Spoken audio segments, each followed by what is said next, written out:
Assalamualaikum warahmatullahi wabarakatuh. Bersama saya Aisyah Suhli bin Muhammad Zamri. Hari ini saya ingin membawakan satu tajuk yang sangat relevan pada hari ini, iaitu Maulidur Rasul. Sekejap lagi kita nak menyambut Maulidur Rasul kan, minggu depan saja. Jadi oleh itu saya dah menjemput Ustaz jemputan kita, Ustaz Ahmad Kamal Hafifi bin Muhammad. Terima kasih Ustaz. Okay Ustaz, jadi soalan pertama saya pada hari ini ialah, apa pandangan Ustaz terhadap orang yang cakap sambut Maulidur Rasul ni haram? Kan kita ada dengar yang orang kata zaman para sahabat, zaman para tabi'in tak ada pun nak sambut Maulidur Rasul. Tapi kenapa tiba-tiba kita nak sambut? Apa pandangan Ustaz terhadap orang yang cakap macam tu? Okay, baik. Bismillahirrahmanirrahim. Berkenaan dengan dakwaan sambutan Maulidur Rasul itu haram, kita perlu melihat perkara ini dengan ilmiah ataupun dengan ilmu, bukan dengan menghukum semata-mata, bukan kata terlalu cepat menghukum. Jadi kita kena lihat di sini memang ada perbezaan ulama. Ada dua pendapat lah. Ada pendapat yang mengatakan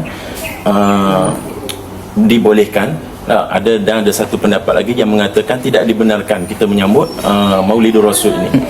Baik, kenapa? Kerana pendapat yang mengatakan tidak dibenarkan ataupun tidak boleh menyambut Maulidur Rasul ini kerana sambutan Maulidur Rasul ini tidak disambut oleh Rasulullah SAW secara khusus serta para sahabat. Tetapi kita juga perlu melihat kepada pendapat ulama yang membenarkan. Kerana apa? Kerana pendapat ulama yang membenarkan ini dia ada hujah-hujah dia. Kerana sambutan Maulidur Rasul ini dia tidak kata bercanggah dengan syarak. Kerana pengisiannya seperti di dalam pengisian Maulidur Rasul sendiri, kita ada bacaan Al-Quran, kita ada bersalawat, dan juga kita ada kata mempelajari sirah-sirah Nabi.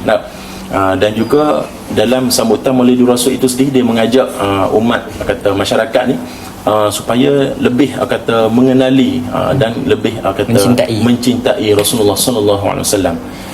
Jadi kita jangan kata semua ulama bersetujulah, sebab dia adalah sebahagian pendapat ulama yang tidak kata setujulah dengan sambutan Maulidur Rasul, dan ada sebahagian lagi membenarkan. Jadi jikalau kita dekat Malaysia ni kan, kita lebih digalakkan untuk memilih pandangan ulama yang mana satu?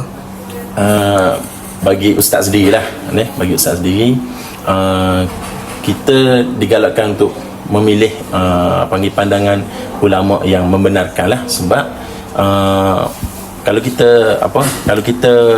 kata melaksanakan kata sambutan Maulidur Rasul ini sendiri, dia lebih kata membawa kita kepada cinta kepada Rasulullah, cinta kepada Nabi. Jadi benda itu, perkara itu kata lebih baiklah, mana lebih baiklah kepada kita untuk menjadikan satu daya tarikan.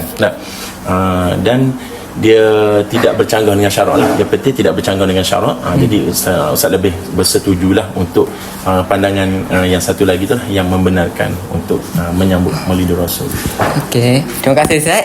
Jadi soalan kedua saya, kita kan bila kita bicara tentang Maulidur Rasul ni kan, apakah kualiti dan akhlak Nabi yang kita relevan untuk teladani pada hari ini? Kan hari ini kan hari yang penuh dengan teknologi kan, perkembangan moden kan. Jadi mesti ada beberapa amalan yang betul-betul itu yang paling relevan. Bagi Ustaz, apakah amalan itu? Okey, baik.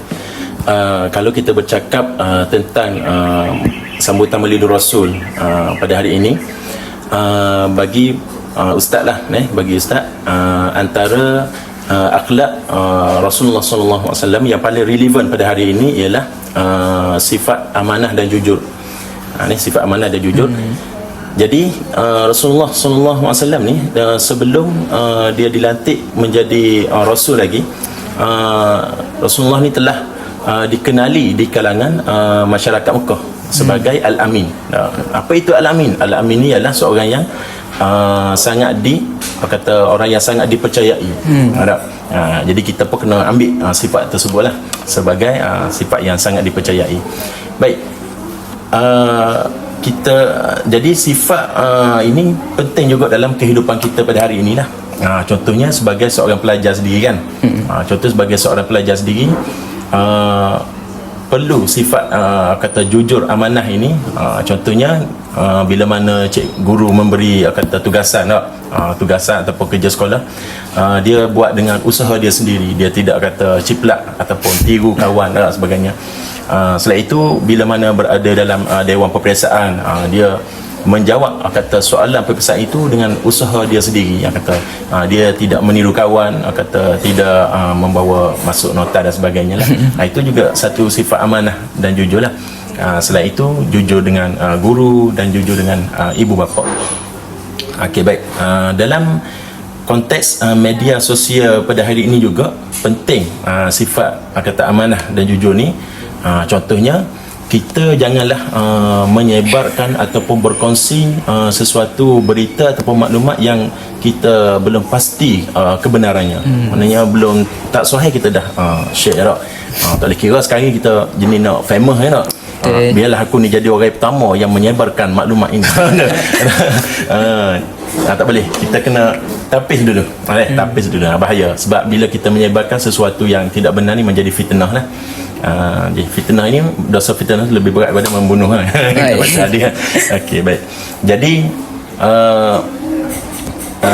selain itu, kita juga kata kena jujurlah dengan kawan-kawan dan sebagainya lah. Baik, jadi ada satu konsep yang boleh Ustaz rekomenkan di sini, iaitu kita buat trademark lah, kita kata satu amanah, satu perubahan. Satu amanah, satu perubahan. Maknanya bila mana kita, selepas sambutan Maulidin Rasul pada tahun ini, jadi setiap orang tu dia memilih satu akhlak ataupun satu sunnah daripada Rasulullah SAW untuk diamalkan secara konsisten. Try lah, insyaAllah. Okay. Tadi Ustaz kata kan, salah satu amalan yang kita perlu amalkan, yang kita pilih dan kita amalkan secara konsisten. Jadi kan, selain selawat, apa je amalan-amalan ataupun perkara yang boleh kita buat dan kita memastikanlah perubahan pada sebelum Maulid Rasul dan selepas Maulid Rasul.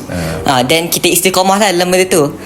Jadi apa je amalan tu? Contoh amalan tersebut.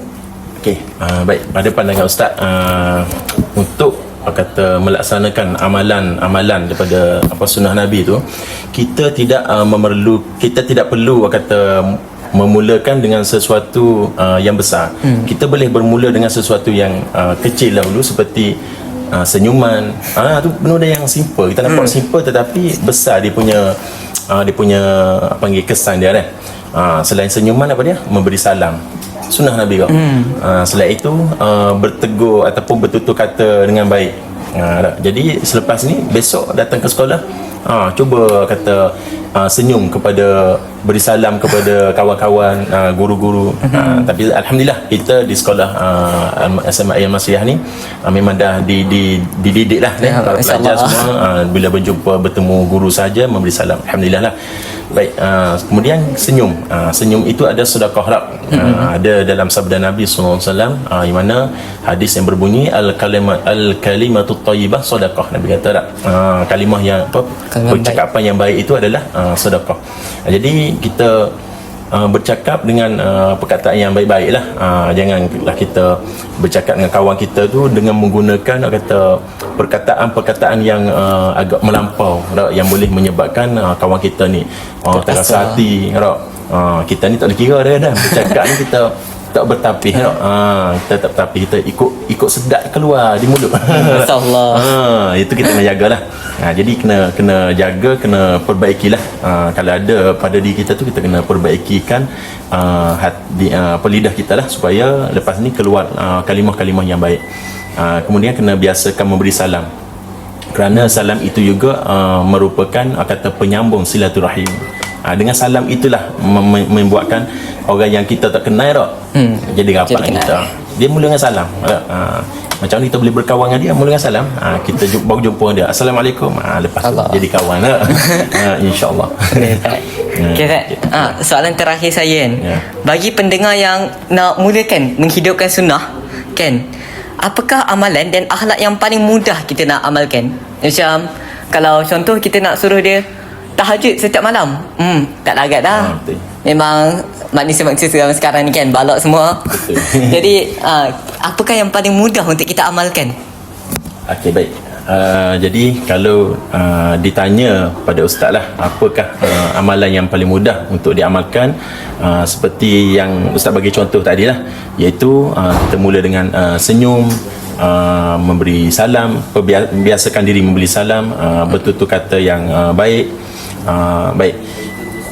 Kemudian kita jika kita ni suka berkata pada kawan kita ni perkataan-perkataan yang tak elok, kita cubalah perbaiki diri kita, iaitu kita baiki lidah kita tu supaya jadi betul lah, cakap yang betul. Kalau kita ni kurang kata menghormati ibu bapa ataupun guru, kita cubalah perbaiki akhlak kita lah, sebab ia berkaitan dengan akhlak. Perbaiki akhlak kita. Kalau kita ni jenis orang yang suka marah, panah barang kita kata, cakap dengan orang sikit kita marah, cakap orang marah, tak tahulah ada jin kot dalam diri. Jadi kita cuba mengawal diri kita, kita baiki diri kita dengan sifat sabar. Sabar tu lah yang paling mudah, paling simple. Jadi kita cuba mengawal diri kita dengan sifat sabar, kerana Rasulullah sallallahu alaihi wasallam itu sangat penyabar orangnya deh. Baik, selain itu okey, selain sabar apa dia lagi? Okey, selain itu bila mana kawan kita tu ada buat silap, ada buat silap kita, jadi kita cuba belajar menjadi seorang yang memaafkan. Itu juga sifat Nabi sallallahu alaihi wasallam, yang mana ada pernah berlaku pada peristiwa Taif. Peristiwa Taif, Nabi nak ke Taif lah. Mudah-mudahan Nabi nak merubah lah, nak berdakwah lah di situ. Tiba-tiba bila Nabi sampai ke Taif tu, lain pula yang berlaku. Itu penduduk Taif macam-macam lah, menghina, mencaci Nabi dan sebagainya, sampai memukul pada Nabi. Buat apa? Nabi sabar. Nabi sabar, dan Nabi tetap berdoa supaya Allah Ta'ala memberi hidayah kepada penduduk-penduduk Taif. Alhamdulillah sampai sekarang. Itulah antara sifat sabar yang ada pada Rasulullah, yang perlu ada pada diri kita lah. Okay. Terima kasih Ustaz telah sudi menjawab semua soalan saya. Okey, sekian. Saya harap semua yang Ustaz dah kongsikan dapat bermanfaat untuk kita ni, terutama sekali kita nak dekat dah kan dengan Maulid Rasul. Berapa hari bulan Ustaz? 12 Rabiul Awal. 12 Rabiul Awal, minggu depan saja. Jadi InsyaAllah kita punya perbincangan ni dapat memberi manfaat kepada semua orang yang menonton ni. Sekian, wabillahi taufiq wa hidayah. Wassalamualaikum warahmatullahi wabarakatuh. Waalaikumsalam warahmatullahi taala wabarakatuh.